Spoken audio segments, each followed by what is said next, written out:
তীর্থ ক্ষেত্রাদি নাঞ্চাজা স্থিতা শক্তয় দেব মহাতাং সর্ব পাপ হরসু রাজস্ব অশ্বমেধানাং জ্ঞানাধ্যত্ত বস্তুন আকৃষ্ট হরিনাম স্থপিত শেষ নামেশ। বুঝিয়ে বলি, দান করলে তার একটা পুণ্য, একটা কৃপা লাভ করা যায়। ব্রত করলে প্রভুর একটা কৃপা পাওয়া যায়, মানে পুণ্য অর্জন হয়।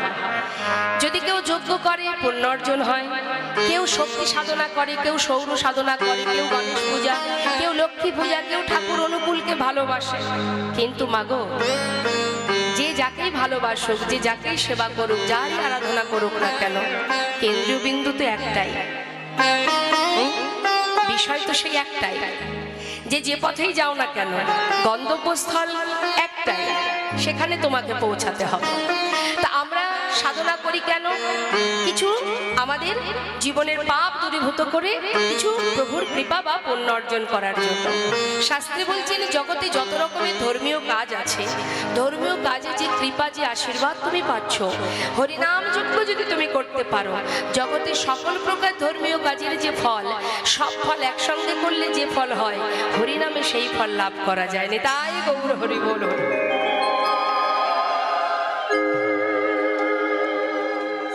কলিযুগে নাম ছাড়া নাহি আর ধর্ম, সর্বধর্ম সার নামে শাস্ত্র মর্ম। হরিনাম ছাড়া কলিজীবের গতি নাই, গতি নাই, গতি নাই। হরিনাম করো, আর এই হরিনাম তোমার করবার জন্য সময় সীমা কিচ্ছু দরকার নেই। তুমি হাতে কাজ করো, তুমি কর্ম করছো, করো না, তাতে কি আছে? অন্যান্য যুগের যেমন নিয়ম ছিল, যজ্ঞ করতে হবে, সাধনা করতে হবে, তবে ইষ্টদেবকে পাওয়া যাবে। কিন্তু বাবা, কলিযুগে সেই সাধনাও নেই, যজ্ঞও নেই, কিচ্ছু নেই, পূজা অর্চনা তাও নেই। তুমি যেভাবেই থাকো, যেখানে থাকো, অপবিত্র পবিত্র বা সর্ববস্তাঙ্গত পিবা জশারি পুণ্ডরিকাক্ষ সবার জপান্তর সূচি। অর্থাৎ সূচি অসুচি, পবিত্র অপবিত্র, যেখানে আছো, যেমন আছো, যা করো না কেন তাতে কোনো দুঃখ নেই। মুখে হরি নাম করো, জিহ্বায় তুমি তোমার কাজ করো, সাধনা করো, ভজন করো, তুমি মুখে নাম করো। এই মুখে যদি হরিনাম করতে পারো, হরিদাস ঠাকুর দিনে 3 লক্ষ নাম করেছিলেন। তিনি যজ্ঞও করেননি, তিনি তপস্যাও করেনি, যুগ যুগ ধরে নাম করে নামের আচার্য হয়েছেন তিনি। আর কলিযুগে কলিহত জীবের তরে তুমি সংসারে কর্ম করছো, সময় পাচ্ছ না, দরকার নেই, রন্ধন করছো, প্রভুর হরিনাম করো। তুমি হাতে সংসারে কাজ করছো, হরিনাম করো, পথে যাচ্ছ, হরিনাম করো, মহামন্ত্র জপ করো। জগতে সমস্ত দেবদেবীর পূজায় যেগুলো, যে শ্লোক আমরা স্তব করি, তাকে বলে মন্ত্র, আর হরিনামকে বলা হয় মহামন্ত্র। মহামন্ত্র ইচ্ছাই করো, অনিচ্ছাই করো, রুচিতে করো আর অরুচিতেই করো, যেভাবেই মুখে বলো না কেন, তার ক্রিয়া দেখা দেবেই দেবে বাবা।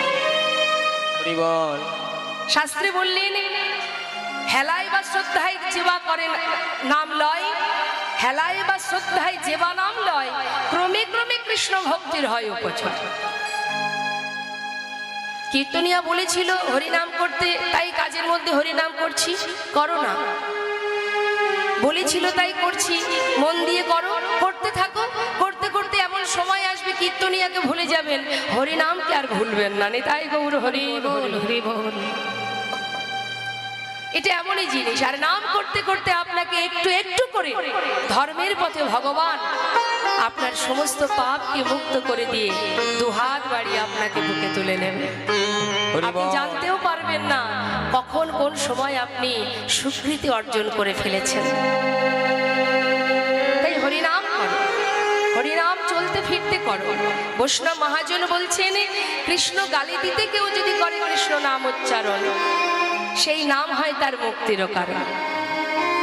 কাউকে ব্যঙ্গ করতেও যদি মুখে বলা যায়, যেভাবে বলো না কেন, তুমি মুখে যেটা আস্বাদন করবে, তোমার ইন্দ্রিয় সেই পথেই ধাবিত হবে। তাই তো মা, আমি যদি হরিনাম করি, আমার ইন্দ্রিয়গুলো কিন্তু গোবিন্দ সেবায় এগিয়ে যাবে। আমি যদি রসগোল্লা সেবা করি, আমি রসগোল্লার স্বাদ পাবো, আমার সমস্ত ইন্দ্রিয়গুলো সেই রসগোল্লার স্বাদের অনুভূতি, অনুভব প্রকাশ করবে। তাহলে হরিনাম যদি করা যায়, আজ করবে কাল করবে, হরিনাম করতে করতে এমন সময় আসবে যদি মনে হয়, তাই তো অমুক জায়গায় আজকে কৃষ্ণ কথা হবে, ভাগবত কথা হবে, যাই একটু শুনে আসি। রুচি আস্তে আস্তে তৈরি হয়ে যাবে আপনার। হরি বল, হরি বল। আর এইটা করার কারণ কি? জোর করে করানো হচ্ছে, কারণ কি? ভালোর জন্য। মা বাবা যেমন সন্তানের ভালো চায়, প্রভু করুণাময় দয়াল জগদীশ পিতা যিনি, তিনিও আমাদের ভালোই চান। বাচ্চারা যদি খেতে না চায়, মা বাবা কি করে? ভূত প্রেতের ভয় দেখায় না, এই গাছে কিন্তু ব্রহ্মদৈত্য আছে, চুপচাপ খেয়ে নে, নাকি ধরে নিয়ে চলে যাবে তোকে, ভয় দেখায় না? কেন ভয় দেখান মা? ভয় করে বাচ্চাকে খাওয়ান। কেন খাওয়ান? সন্তানের ভালোর জন্য তো। তাই ভগবান তিনিও জীবের ঘরে ঘরে হাতে ধরে পায়ে ধরে, না চাইলেও মেরেছিস কলসির কানা, তাই বলে কি নাম দেব না? না চাইলেও জোর করে দিয়েছেন। কেন? তোর ভালোর জন্য, তোর ভালো হোক, তোদের ভালো হোক। তিনি বিশ্বপিতা, জগৎ পিতা, যিনি আমাদের কল্যাণের জন্য এসেছেন। তিনি নিজেও যজ্ঞ করেছেন মা, এই হরিনাম যজ্ঞ করেছিলেন সুরধনী গঙ্গার তীরে আমার গৌর সুন্দর। তাই তো মহাজন শাস্ত্রে বলছে, যেভাবেই করো না কেন হরিনাম, তাতেই মঙ্গল। হরিনাম করলে হৃদয় মাঝে অজ্ঞানতার অন্ধকার দূরীভূত হয়। হরিনাম করলে হৃদয় মাঝে কৃষ্ণ প্রেমের উদয় হয়। সাধু সঙ্গ করো। হরিনাম করলে কি হয় দেখুন, আমি আরো একটা সুন্দর ভজনের মধ্যে বলছি। রাম ভক্ত তুলসী দাস এই ভজনটি গেয়েছিলেন। এটা একটু ঠিক করে দাও, মাইক্রোফোনটা ঠিক করতে হবে, ঠিক সেটিং হয়। হরিনাম বাসে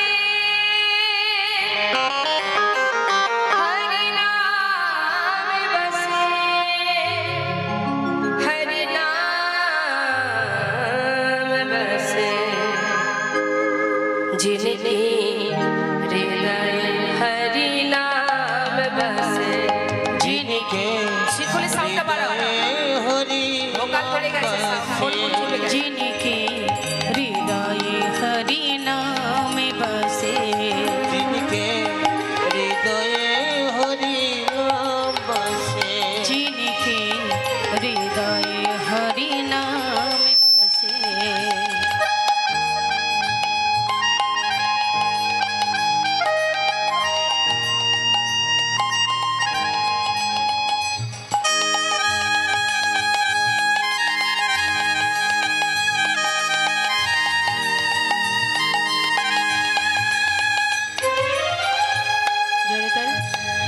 हरे कृष्ण।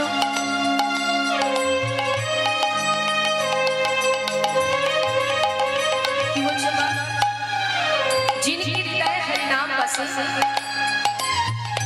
জনে তাই কথাগুলো জড়িয়ে যাচ্ছে, ক্লিয়ার যাতে সবাই শুনতে পায়, সেইভাবে সাউন্ডটাকে সেট করো। जिनके हृदय हरि नाम बसे, তিনি और का नाम लिया ना लिया, অর্থাৎ যে হরিনামকে ভালোবেসেছে তার আর কোনো মন্ত্র জপ করার দরকার নেই। লিয়া বা না, তুমি নিতেও পারো, নাও নিতে পারো, হরিনামকে যদি সার করতে পারো। আর কি বলছে এবার? দৃষ্টান্ত দিচ্ছে বা বুঝিয়ে দিচ্ছে, ব্যাখ্যা করে কি বলছে শোনো। जिनके द्वारे, हाँ जिनके द्वारे गंगे बहे, तिनको बीकानेर पिया ना पिया, आहा बीकानेर पिया ना पिया रे, जिनके हृदय हरि नाम बसे, जिनके हृदय हरि नाम बसे। जिनके द्वार पर गंग बहे, যদি কারোর কাছে গঙ্গা বাঁধা থাকে, সে তো গঙ্গা ফেলে আর ওই পাতকুয়ার জলে যাবে না, যাবে? जिनके द्वार, যার কাছে গঙ্গা আছে, সে তো আর ঘুরে ফিরে গঙ্গাকে ফেলে পাতকুয়াতে যাবে না। তাই বলছি, जिनके द्वार पर गंग बहे, তিনি কবে কানির পিয়া না পিয়া। আর কি বলছে?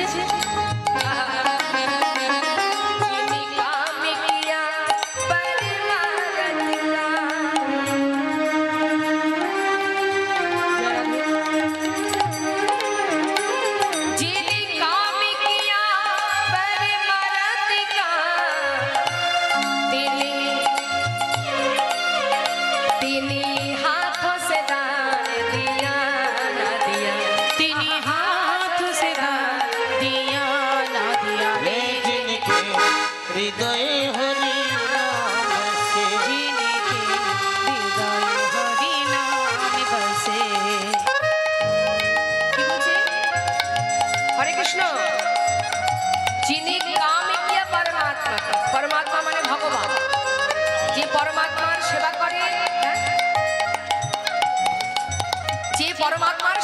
করে তার আর কোনো মন্ত্র জপ করা লাগে না।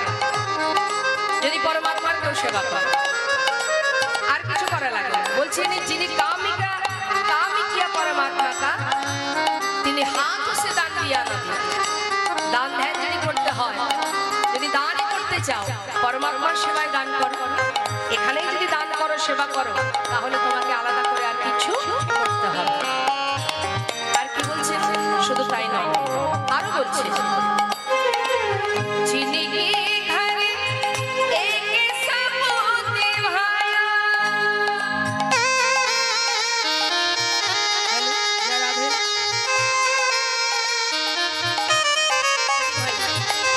যিনি কি ঘরে একে সাপোতে ভায়া। একে সাপোত মানে পুত মানে সন্তান, ছেলেই বা মেয়ে। কারণ ঘরে একটা যদি কৃষ্ণ ভক্ত সন্তান জন্ম নেয় তাহলে লাখো সন্তানের দরকার হয় না বাবা। সন্তানের মতো সন্তান একটা হলেই যথেষ্ট গো। অনেকের 5 পুত্র, সেই মায়ের খাওয়া জুটছে না, দাঁড়ে দাঁড়ে অন্যের বাড়িতে ভিক্ষা করে দিন কাটাচ্ছে। কোন মায়ের 7টি সন্তান, মায়ের জায়গা হয়েছে বৃদ্ধাশ্রম। আবার কোন ঘরে একটা মাত্র সন্তান, সে দেখো মা বাবাকে নিজের কাছে ভগবানের মতো সেবা করে যাচ্ছে। শাস্ত্রে বললেন সন্তান যদি সঠিকভাবে তৈরি করা যায়, সন্তানকে যদি মানুষ করা যায়, সন্তান যদি কৃষ্ণ পদে মতিগতি থাকে, সেই সন্তান মা বাবাকে ছেড়ে কোনোদিন কোথাও যাবে না। যদি ভগবানের চরণে মতিগতি থাকে সন্তানের, তাই সন্তানের মতো সন্তান একটাই যথেষ্ট। এটা আমার কথা নয়, রামভক্ত তুলসী দাস বলছেন যিনি কি ঘরে যিনি কি ঘরে একে সাপোতে ভায়া। তিনি লাখ কাপড় ভায়া না ভায়া। তিনি লাখ কাপড় ভায়া না ভায়া রে। যিনিকে হৃদয়ে হরি নাম বসে। যিনিকে হৃদয়ে হরি নামে বসে। বলছে মা, একটা পুত্র কৃষ্ণ ভক্ত সন্তান যদি ঘরে আসে, তার জন্য 21 পুরুষ উদ্ধার হয়ে যায়, পূর্বপুরুষ উদ্ধার হয়ে যায়। আর কারোর ঘরে যদি একটা কুপুত্র জন্ম নেয়, তার জন্য 14 পুরুষ নরকে চলে যায়। তাহলে শুধু সন্তান জন্ম নিলে হবে না, তাকে মানুষ করার দায়িত্ব আপনার। শিশুকাল থেকে ছোটবেলা থেকেই আর যা করুক তা করুক, যা হয় যায় যা, সেই চাকরি পাবে নাকি বড় মিনিস্টার হবে সেটা বড় কথা নয়, অন্তত ভগবানের চরণে যেন মতি থাকে, ভক্তি থাকে, সাধুগুরু বৈষ্ণবকে শ্রদ্ধা ভক্তি করে, মা বাবাকে সম্মান করে, এই শিক্ষা ছোটবেলা থেকে দিয়ে যেতে হবে। তবে সে আর যা হোক তা হোক, সে কখনো অমানুষ হবে না। তাই এটা রামভক্ত তুলসী দাস বলছেন। আরো কি বলছেন? যিনি মাতা পিতা কি সেবা করে,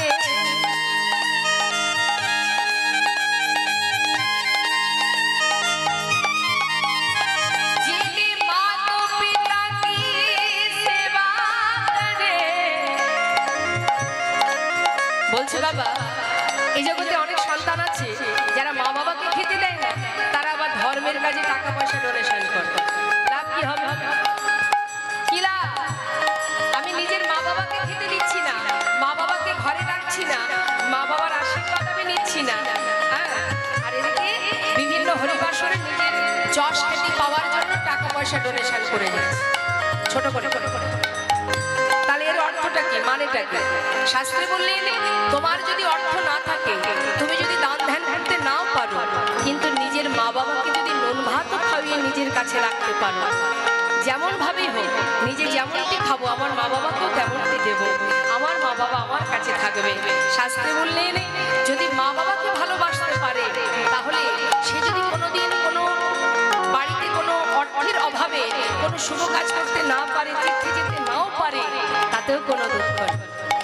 শাস্ত্রে বলেন যে মা বাবাকে ভালোবাসতে পারে, তার ব্রত করা, তীর্থ করা সব কিছু হয়ে যায় মা বাবাকে যদি ভালোবাসে। হরি বল, হরি বল। এটা আমার কথা নয়, কি বলছে?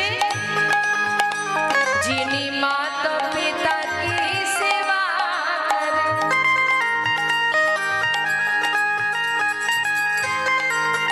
যিনি মাতা পিতা কি সেবা করে,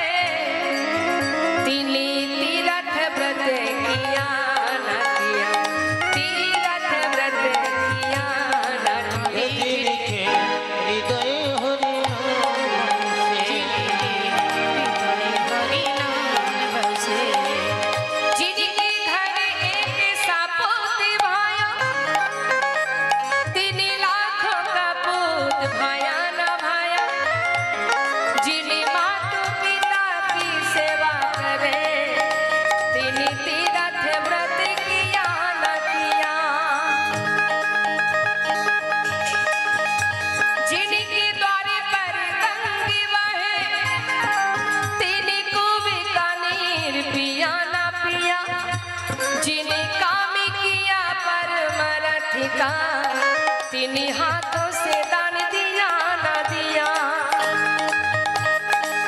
तुलसीदास विचार कहे तुलसीदास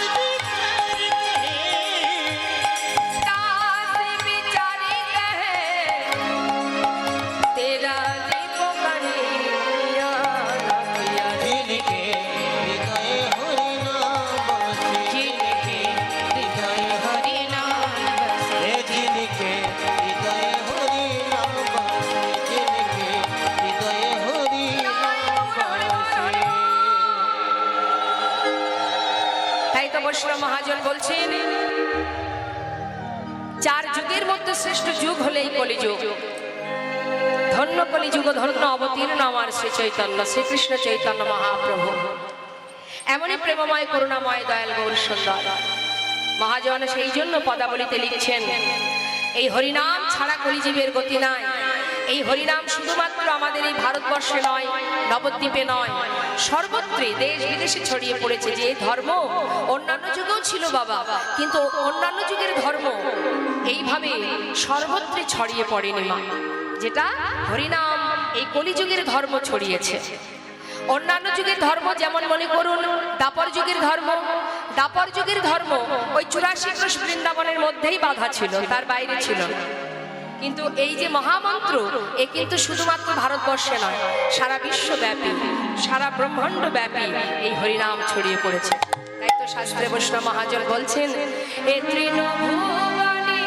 আনন্দে ভরিল এই তিন ভুবনে আনন্দে ভরিল নীলমঙ্গল ভুবনে আনন্দে ভরিল উঠিল মঙ্গল কহে প্রেমানন্দে আমন গৌরাঙ্গে কহে প্রেমানন্দে মন গৌরাঙ্গে প্রেমানন্দে আমন গৌরাঙ্গে গতিনা জন্মিল কহে প্রেমানন্দে আমন গৌরাঙ্গে রতিনা জন্মিল তাহার কি মতি হলো না রতি মতি হলো না নানারতি মুখে হলো না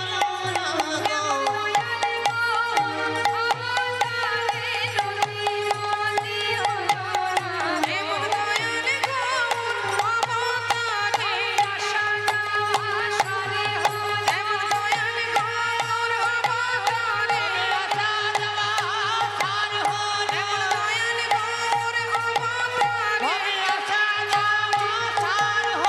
এমন দয়াল গৌর অবতারে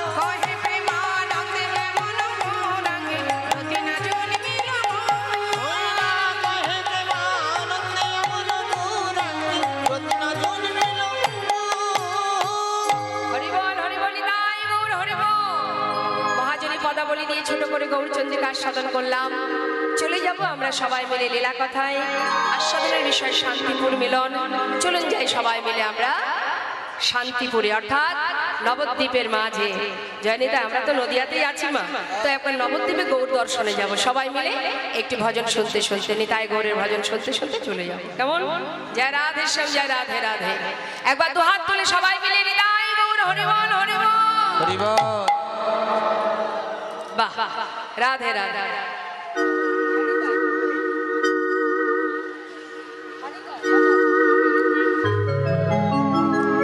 হরিতা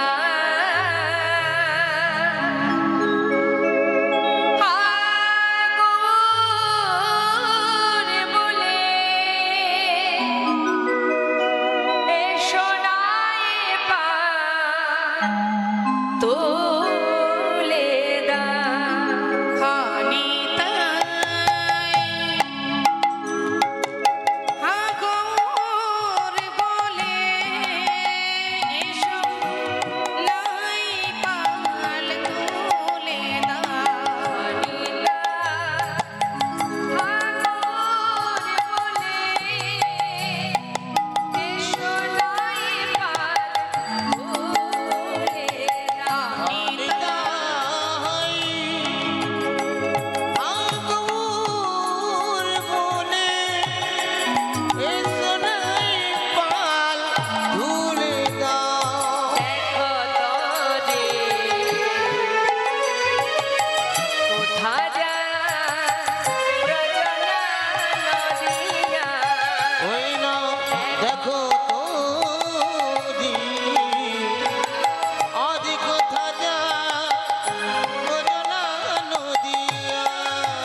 শ্রীরাম নবদ্বীপের মাঝে নবদ্বীপ ও চন্দ্র গৌর সুন্দর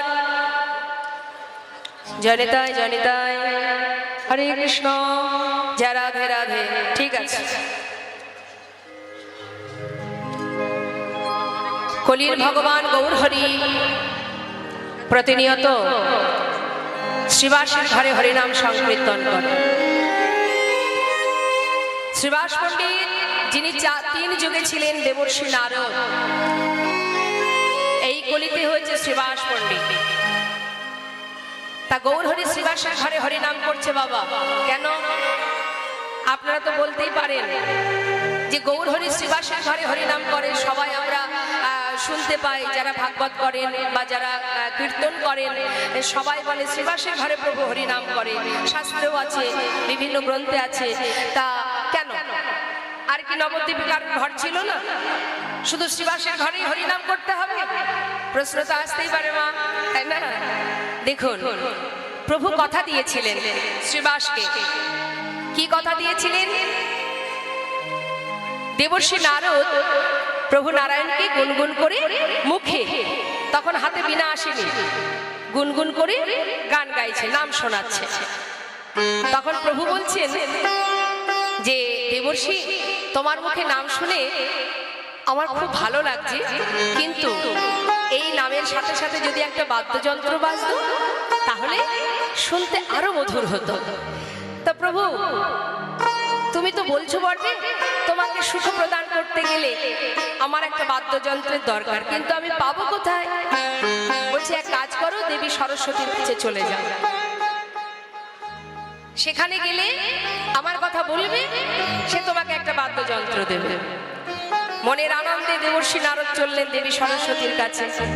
দেবী সরস্বতী মা তিনি খুশি মনে, মনের আনন্দে নিজের বীণাটাই দিয়ে দিলেন দেবর্ষিকে।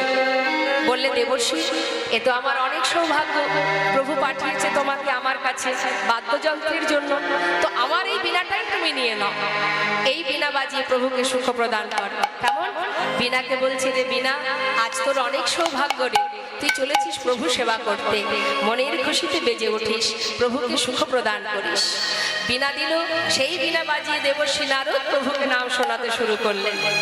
তখন প্রভু বললেন, শোনো দেবর্ষি, তোমার এই মধুর নাম আমার এক জন্মে শুনে স্বাদ মিটবে না, 3 জনম তুমি আমাকে নাম শোনাবে, আর 4র্থ জন্মে আমি তোমাকে নাম শোনাবো।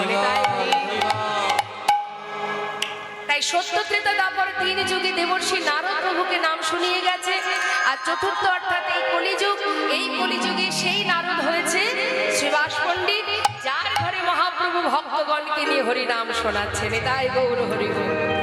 তা শ্রীবাসের ঘরে প্রতিদিন প্রতি রাত্রে হরিনাম কীর্তন হয় না, কিন্তু প্রভু আমার নাম প্রচারের জন্য, ধর্মকে রক্ষা করার জন্য, সবাইকে উদ্ধার করার জন্য তিনি এক সময় ওই নবদ্বীপ ছেড়ে চলে যান।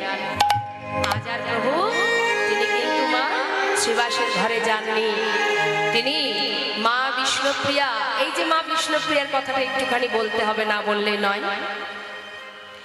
মা বিষ্ণুপ্রিয়া মহাপ্রভুর সহধর্মিনী, অর্থাৎ করুণাময় গৌর সুন্দর, যিনি কলির ভগবান, যিনি আমাদের ভগবান, সেই দয়াল গৌর হরির সহধর্মিনী, তাই তো?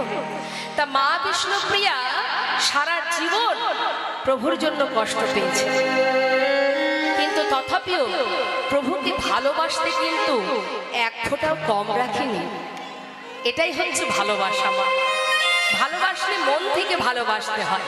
হ্যাঁ, উপরে একরকম ভাব, মনে একরকম ভাব, এটা কিন্তু ভালোবাসার মধ্যে পড়ে না, তাই না? অন্তর্যামী যিনি, তিনি তো সবই অন্তরে বুঝতে পারেন। তোমার ভিতরে কি চলছে আর বাইরে কি চলছে মানুষ না জানতে পারে।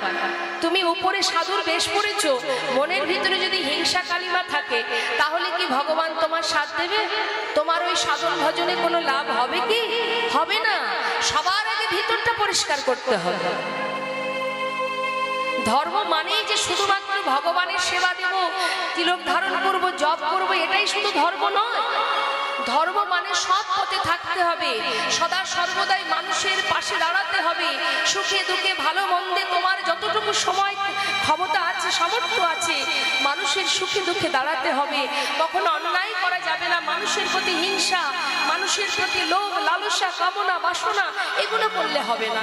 যেটুকু তোমার পাওনা, যেটুকু তোমার পাওয়ার সেটুকু তুমি পাবে, এটা তোমার নির্ধারিত করা আছে। চেষ্টা করলেও বেশি পাবে না তুমি, যতই চেষ্টা করো না কেন। তাহলে অন্যের প্রতি হিংসা করে আমার লাভ কি? অন্যের জিনিস দেখে লোভ করে লাভ কি? লালসা দেখিয়ে লাভ কি? মানুষের প্রতি ক্রোধ দেখিয়ে লাভটা কি? কোনো লাভ নেই। এগুলোকে ত্যাগ করতে হবে। খুশি মনে, হে প্রভু তুমি যা দিয়েছো আমি তাতে খুশি, তুমি যেমন রেখেছো আমি তাতে খুশি। আমি যেন কখনো কারোর ক্ষতি না করি, আমি যেন মানুষ ভালোবাসতে পারি, আমি যেন কারোর কোনো বিপদে আমার সামর্থ্য অনুযায়ী যেন তাকে উপকার করতে পারি, আমি যেন ন্যায়ের পথে চলতে পারি, সদা সর্বদাই সৎ কর্ম করতে পারি। এগুলোকে ধর্মের মধ্যে পড়তে হবে বা এগুলো ধর্ম, এইগুলোই হচ্ছে ধর্ম। আমি মেরে কেটে খেলাম, ক্ষতি করলাম, খুন করলাম, ডাকাতি করলাম, হিংসা করলাম, লোভ করলাম, লালসা বাড়ালাম, এগুলো ধর্মের মধ্যে পড়ে না। ওপরে সাধুর বেশ থাকলে হবে না, ভেতরটাকে পরিষ্কার করো। তুমি যদি কপালে তিলক নাও থাকে তোমার, তুমি যদি ভিতর থেকে পরিষ্কার থাকো, ভগবান সর্বদাই তোমার সাথ দেবেন। হরি বল। তাই দেখুন আজ শিবাসঙ্গনে প্রভু জাননি, মা বিষ্ণুপ্রিয়া 13 বছর বয়সে বিবাহ হয়। মাত্র 2টি বছর ছিল প্রভুর সঙ্গে। তারপরে 15 বছর হতে না হতেই প্রভু আমার চিরতরে চলে যান। মাত্র 2 বছর প্রভুর সঙ্গ লাভ করেছিলেন মা বিষ্ণুপ্রিয়া। সেই থেকে মা বিষ্ণুপ্রিয়া নিজের মুখ জগৎবাসীর কোনোদিন আর দেখায় না। কেন? আমার মুখ যখন আমার প্রভুই দেখলেন না, যে মুখ দেখলে তার ধর্মের বিঘ্ন ঘটবে, সেই মুখ জগতে আর কাউকে আমি দেখাবো না। হরি বল, হরি বল। সারা জীবন 4 দেওয়ালের মধ্যে যারা নবদ্বীপে গেছেন, মা বিষ্ণুপ্রিয়ার ভজন কুঠির আপনারা দেখেছেন, পড়ে আছে এখনো, দেয়ালে গাছ টাছ হয়ে গেছে, অনেক পুরানো তো। ওই ঘরের মধ্যে 4 দেওয়ালের মধ্যে নিজেকে বেঁধে রাখতেন মা। সারাদিন গৌর গৌর গৌর গৌর গৌর দারু বিগ্রহ কাষ্ঠ বিগ্রহ সেবা দিতেন। প্রভুর একটা কাষ্ঠ বিগ্রহ সেবা করতেন আর মুখে গৌর গৌর গৌর গৌর জপ করতেন। আর একটা করে তন্ডুল আলাদা করে রাখতেন। দিনের শেষে যতটুকু হতো সেটাকে সিদ্ধ করে লবণ ছাড়ায় বাড়িতে যে মা, শাশুড়ি মা, সচি মা, তার প্রতি দায় দায়িত্ব কিন্তু সে এতটুকু ত্রুটি রাখেনি। শাশুড়ি মাকে খাওয়াতেন, বাড়িতে যে ঈশান কাজের লোক ছিল, পৌরাণিক ঈশান, তাকে খাওয়াতেন। অবশেষে যেটুকু থাকতো বেঁচে সেটুকু নিজে সেবা করতেন। কেন? বেঁচে না থাকলে প্রভুর সেবা করবো কেমন করে? শুধু নিজের জীবনটাকে বাঁচিয়ে রাখার জন্য সারা জীবন ওখানেই প্রাণ ত্যাগ করেছেন মা বিষ্ণুপ্রিয়া। এই তো ভজন বাবা, এই তো ভালোবাসা। ভালোবাসা অত সহজ জিনিস। ভালোবাসি ভালোবাসি বললে তো হবে না, ভালোবাসা তো তোমায় দেখাতে হবে। আজ প্রভু আমার মা বিষ্ণুপ্রিয়াকে নিয়ে শয়ন মন্দিরে শুয়ে আছে। আজ তিনি চলে যাবেন। মা বিষ্ণুপ্রিয়া মধ্যরাত প্রভুকে নিয়ে শয্যায় শুয়ে আছে। হঠাৎ মায়ের ঘুম ভেঙে গেছে। যেই না মা বিষ্ণুপ্রিয়ার ঘুম ভেঙে গেছে, প্রভুর শয্যার উপরে হাত দিয়েছে। হাত দেওয়া মাত্রই মা বিষ্ণুপ্রিয়া চমকে উঠেছে। তখন তার বয়স মাত্র 15 বছর। চমকে উঠেছে, কোথায় গেলেন প্রভু? হেথা বিষ্ণুপ্রিয়া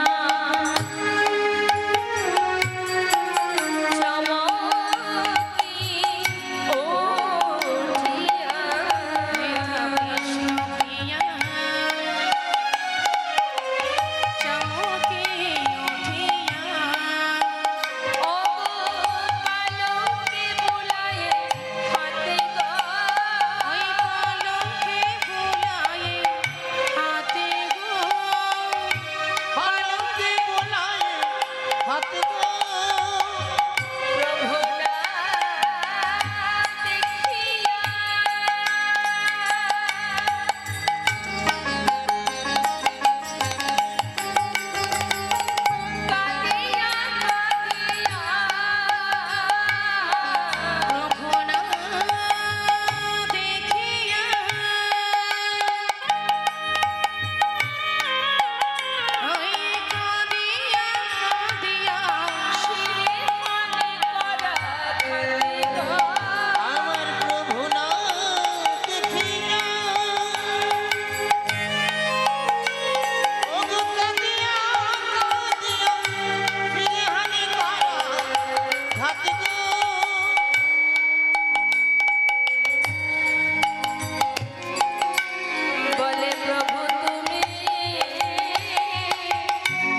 ঘরের মধ্যে প্রভুকে না পেয়ে বাইরে এসেছে।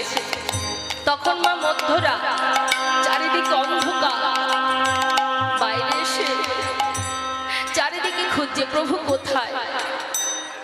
এই নবদ্বীপে আমি তো সবাইকে চিনি না, মাত্র 2 বছর এই সংসারে এসেছি, একমাত্র মা সচিমা ছাড়া আমি তো আর কাউকে চিনি না। কিন্তু এমন করে প্রভু আমাকে না বলে কোথায় চলে গেল? প্রভু তুমি কোথায়? প্রভু তুমি কোথায় চলে গেলে আমাকে না বলে? এত রাত্রে তুমি আমায় ছেড়ে কোথায় গেলে প্রভু? তুমি কি চলে গেলে আমায় ছেড়ে সারা জীবনের মতো? তোমায় দেখতে পাচ্ছি না প্রভু, আমি কার কাছে জিজ্ঞাসা করব? আমি তো কাউকে চিনি না। মা সচিমা, তার তো বয়স হয়েছে, চোখে ভালো দেখতে পান না, এত বয়স্ক মানুষ সে, তার কাছে গিয়ে বলবো সে যদি সহ্য করতে না পারে? সন্তান ঘরে নেই শুনলে সে যদি সইতে না পারে হরি বল। করবো আমি? কিন্তু মা ছাড়া আমার তো আর কোনো জায়গা নেই জানবার। মা বিষ্ণুপ্রিয়া তাড়াতাড়ি করে শাশুড়ি মায়ের দরজার কাছে এসে ডাকছে, মা মা। মা বলছে কি বৌমার কণ্ঠস্বর। মা সচিমা আবার তাড়াতাড়ি করে, বয়স হয়েছে তো, কোনো রকমে ধীরে ধীরে 1 পা 2 পা করে দরজার কাছে এসে দরজা খুলেছে। দেখছি চারিদিকে অন্ধকার। আরে এত রাত, বৌমা না ঘুমিয়ে আমার কাছে কেন এসেছো? কি হয়েছে মা? মা আমি যে বিপদে পড়েছি। বিপদ?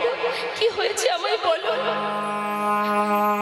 বলবো বলে এসেছি মা, কিন্তু কি করে বলবো সেটাই বুঝতে পারছি না। বৌমা, তুমি না বললে আমি কি করে বুঝবো কি হয়েছে? মা আমায় বলো কি হয়েছে? এত রাত্রে আমার ঘরের লক্ষ্মী, কি হয়েছে বলো, আমায় খুলে বলো। মা, প্রভুকে নিয়ে আমি একই শয্যায় শয়নে ছিলাম। হরি বল, হরি বল। হঠাৎ আমার ঘুম ভেঙে গেল। হরি বল। প্রভুর শয্যার পরে হাত দিলাম, দেহা মাত্রই কি দেখলাম জানো মা? তোমার সন্তান আমার প্রভু, সে আর ঘরে নেই মা। সে ঘর ছেড়ে চলে গেছে, আমায় না বলেছিল।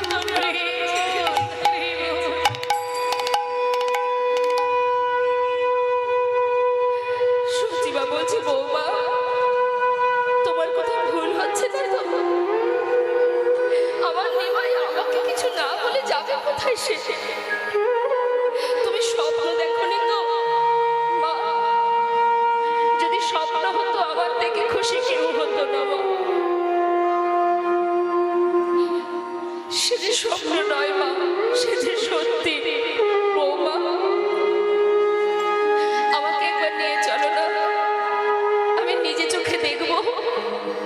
বেশ, সেই রাত্রেই মা সচিমায়ের হাত ধরে যখন প্রভুর ঘরে নিয়ে গেছে, দেখছে পড়ে আছে সন্তানের গলার বনফুলের মালা, চরণের নূপুর, সকল সাজ সজ্জা ফেলে রেখে ছিন্ন বর্ষণ করে চিরতরে বিদায় নিয়েছে যে মা।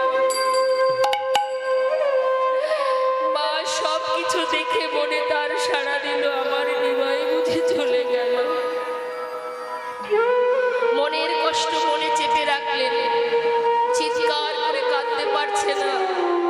মাত্র 15 বছরের আমার পুত্রবধূ, আমি তাকে সামলাবো কি করে? তাই মনের কষ্ট মনে চেপে রেখে বৌমাকে সান্ত্বনা দিয়ে বলছে, বৌমা তুমি ঘরে থাকো মা, আমার নিমাই মনে হয় নদিয়ার পথে পথে হরিনাম করে বেড়াচ্ছে। ও তো হরিনাম ভালোবাসে। তুমি চিন্তা করো না, আমি তো চোখে ভালো দেখতে পাই না, আমাকে একটা লণ্ঠন দাও, আমি দেখছি নিমাই কোথায় আছে। নিমাইকে না নিয়ে আমি আর ঘরে ঢুকবো না, এই আমি তোমায় কথা দিচ্ছি। তুমি মন খারাপ করো না, কেঁদো না। কোথায় যাবে সে? হয়তো নদিয়ার পথে পথে হরিনাম করছে। শোনো মা, থাকো তুমি ঘরে, আমি আসছি। আমি নিমাইকে নিয়ে তবেই ঢুকবো, চিন্তা করো না। বিষ্ণুপ্রিয়া রইল ঘরে, মা সচিমা। তখন চারিদিকে অন্ধকার, সকালও হয়নি, চোখে ভালো মা দেখতেও পান না। সন্তান হারা যন্ত্রণা তো সে মাই জানে। লণ্ঠন হাতে নিয়ে মা সচিমা পাগলিনীর ন্যায় ছুটতে ছুটতে নদী আর পথে পথে ঘুরছে। নদীবাসী সবাই যে যার ঘরে ঘুমাচ্ছে বাবা, আর অন্ধকার রাত পথে ঘাটে কুকুর শিগাল ঘুরে বেড়াচ্ছে, আর মা লণ্ঠন হাতে নিয়ে নিমাই নিমাই নিমাই বলে পাগলিনীর ন্যায় ঘুরে বেড়াচ্ছে। মহাজন লিখছেন পদবলিতে, দেখো দেখো তুরিতে যা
পাচ্ছে না। লণ্ঠন হাতে নিয়ে এগুলি সেগুলি, এ পথ সে পথ, কোথায় আমার নিমাই? কত দূরে যাব আমি? আমি যে চলতে পারি না। পথে কত কুকুর শিগাল, তাদের কাছে যে মা সচিমা পাগলিনীর ন্যায় সন্তান হারিয়ে শুধু জিজ্ঞাসা করছে, ওরে তোরা তো পথে থাকিস, সারা রাত পথে থাকিস, তোরা নিশ্চয় দেখেছিস আমার নিমাই কোন পথে গেছে? বল না, বলতে পারবি তোরা আমার নিমাই কোন পথে গেছে? হরি বল হরি বল। তারা যদি দেখেও থাকে বলার শক্তি তো ভগবান তাদের দেয়নি। মা চিন্তা করছে নিমাইকে যদি আমি না পাই, অভাগিনী বৌমার কাছে আমি কি করে মুখ দেখাবো? আমি ওকে বাঁচাবো কি করে? কি করে বাঁচিয়ে রাখবো স্বামীকে ছাড়ে? কি করে থাকবে সে? কি করব আমি এখন? না না, নিমাই যখন মাকে কাঁদিয়ে চিরতরে চলে যায়, সেই মার বেঁচে থাকার চাইতে মরে যাওয়া ভালো। কি করব আমি? গঙ্গার জলে নিজেকে বিসর্জন করে দেব। মা চিন্তা করছে একটু তো পথঘাট দেখা যাচ্ছে, একটু ভোর ভোর হয়েছে, যাই তো। মনে হয় আমার নিমাই পথে ঘাটে না থাকলেও শ্রীবাসের ঘরে থাকলেও থাকতে পারে। যাই একটু দেখে আসি। মা সচিমা মনের আশা, মনের ভরসা শেষ মুহূর্ত পর্যন্ত চেষ্টা করে যাচ্ছে, যদি পাওয়া যায় আমার নিমাই কত দূরেই বা যাবে।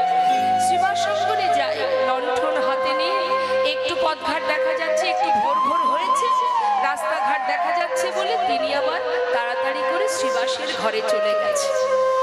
শ্রীবাসের বাড়িতে গিয়ে শ্রীবাসকে বলছে, শ্রীবাস, শ্রীবাস, একটু দরজা খোল না বাবা। শ্রীবাস যেই না দরজা খুলেছে, দেখছে মা সচিমা। মা তুমি, তুমি আমার দ্বারে? কি হয়েছে মা? কোনোদিন তো এত ভোর ভোর তুমি কখনো আসনি। প্রভুর কি কোনো বিপদ হলো? শ্রীবাস, তুই প্রভুর কথা আমার কাছে জিজ্ঞাসা করছিস? তবে কি তোর ঘরে আবার নিমাই নেই? কি রে, বল না শ্রীবাস, আমার নিমাই তোর ঘরে আছে? না মা, প্রভু নেই। প্রভু তো প্রতি রাত্রে আসে, কিন্তু মা কাল রাত্রে প্রভু তো আসেনি। আমার নিমাই আর নেই শ্রীবাস, আমার নিমাই আর নেই, চলে গেছে। মা তুমি কি বলছো? কিছুই বুঝতে পারছি না তোমার কথা। শ্রীবাস, আমার নিমাই একদিন আমায় বলেছিল, মা কেউ যদি আমায় নিন্দে করে, কেউ যদি কটু কথা বলে আমায়, আমার তাতে কোনো আসে যায় না, কষ্ট হয় না। কিন্তু কেউ যদি আমার হরিনামের নিন্দা করে, আমি সহ্য করতে পারি না। হরি বল হরি বল। তাই যে নাম, সবাই যে নামকে নিন্দা করে, এই নামকে সার করে সম্বল করে আমি একদিন এই নবদ্বীপ ছেড়ে চিরতরে চলে যাব। মা হরি বল। হরি বল হরি হরি বল। আমি ভেবেছিলাম আমার সন্তান মনের ক্ষোভে দুঃখে কষ্টে বলছে, মাকে ছেড়ে আমার পুত্র না বলে কোথাও যাবে না। কিন্তু জানিস শ্রীবাস, আমার নিমাই আজ আর নেই, চলে গেছে। মাকে কাঁদিয়ে, এই নবদ্বীপবাসীকে কাঁদিয়ে, সবাইকে কাঁদিয়ে, বিষ্ণুপ্রিয়াকে কাঁদিয়ে চিরতরে নবদ্বীপ ছেড়ে গেছে।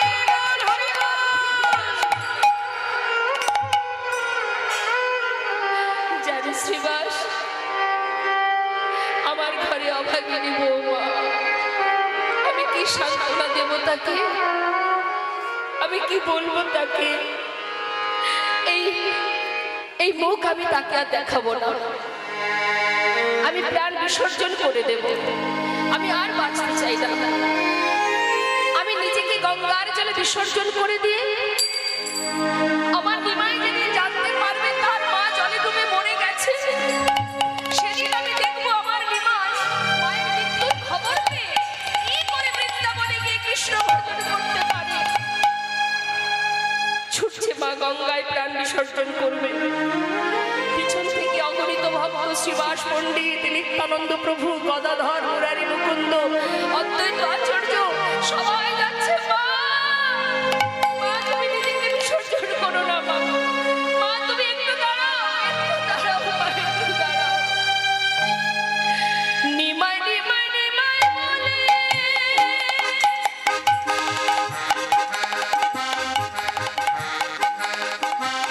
গঙ্গায় ঝাঁপ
মাকে জড়িয়ে ধরেছে নিতাই।